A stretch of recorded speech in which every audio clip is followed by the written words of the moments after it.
أكتر من 300 شخص ماتوا وهم بيحاولوا يوصلوا للقمة، والجثث لسه موجودة علشان صعب جدا ينزلوهم من فوق. أغرب حكاية بقى إن في ناس طلعت الجبل وعملت حاجات غريبة، زي واحد طلع القمة وهو لابس تيشيرت وشورت بس.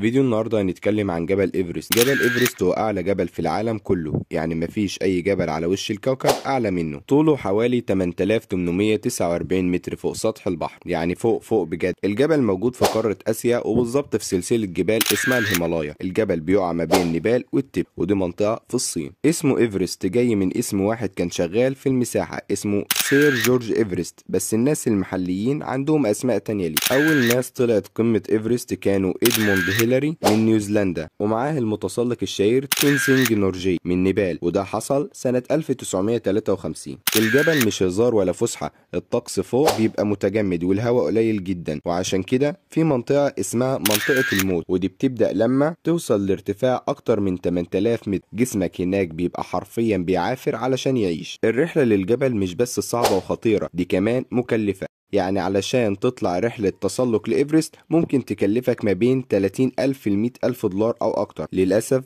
في ناس كتير راحت تطلع القمة ومعرفوش يرجعوا تاني، ولسه أجسامهم فوق الجبل لحد دلوقتي، والناس ساعات بتستعمل الجثث كعلامات طريق. حاجة مرعبة بصراحة، بس في نفس الوقت الجبل بقى حلم عند ناس كتير. الناس بتحب التحدي وعايزين يحققوا الإنجاز ده، إنهم يقفوا على أعلى نقطة على كوكب الأرض. الجبل ده بقى مش ثابت كده وخلاص، لا، العلماء بيقولوا إن كل سنة بيرتفع حوالي 4 مللي فوق أكتر بسبب حركة الصفائح الأرضية. يعني تخيل كده، الجبل نفسه بيكبر سنة عن سنة. الجو فوق حاجة مرعبة، درجة الحرارة ممكن توصل لسالب 60 درجة مئوية. يعني لو طلعت من غير لبس تقيل ومحمي كويس جسمك هيتجمد حرفيا وانت واقف. العاصفة اللي بتيجي فوق ايفرست بقى ولا فيلم رعب.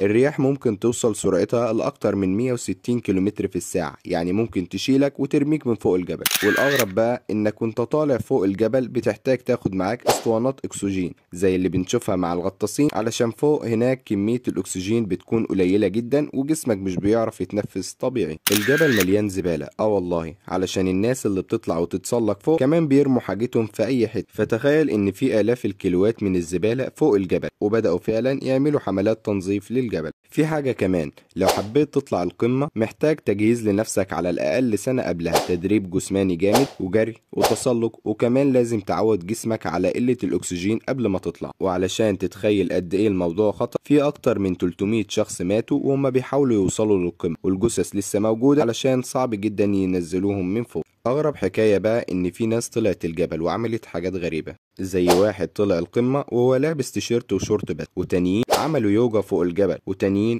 اتجوزوا فوق الجبل. حاجة كده مجانين بجد. طيب تسمع عن الشربة؟ دول بجد أبطال خارقين. الشربة دول سكان محليين عايشين حوالين الجبل من زمان جدا، جسمهم متعود على قلة الأكسجين. يعني لو أنا وإنت بننهج من 3 سلالم، هم بيجروا فوق ايفرست عادي جدا. والشربة هم اللي بيشيلوا المعدات التقيلة وبيفتحوا الطريق للمتسلقين. وفي شربة اسمه كامالا ريتا طلع قمة الجبل أكتر من 28 مرة، رقم خيالي بصراحة. في حاجة اسمها الازدحام القاتل بتحصل فوق الجبل، يعني ممكن تلاقي طابور طويل جدا من الناس اللي طالعين القمة، وكل واحد واقف مستني دوره يطلع. والكلام ده فوق 8000 متر في منطقة الموت، يعني وانت مستني تموت من البرد او نقص الاكسجين. تخيل ان اقوى شبكات الموبايل بقت شغالة فوق الجبل. والله في تغطية انترنت في مناطق كتيرة من ايفرست، والناس بقت تبعت صور من فوق الجبل وتعمل ستوريز. وممكن تلاقي واحد فوق قمة ايفرست بيصور نفسه لايف وبيقول لك يلا صباح الفل من فوق السحاب. وهنا تنتهي حكايتنا مع ملك الجبال جبل ايفرست، بس المغامرات لسه ما خلصتش، ولسه قدامنا عوالم وحكايات اغرب واخطر. فلو انت من عشاق الاساطير والمغامرة دوس اللايك علشان نعرف انك جاهز ولا لا، وسيب كومنت تقول لنا نروح على فين المرة الجاية. وطبعا ما تنساش تشترك في القناة وتفعل الجرس علشان تبقى اول واحد بيسمع الحكاية قبل ما تتحكي.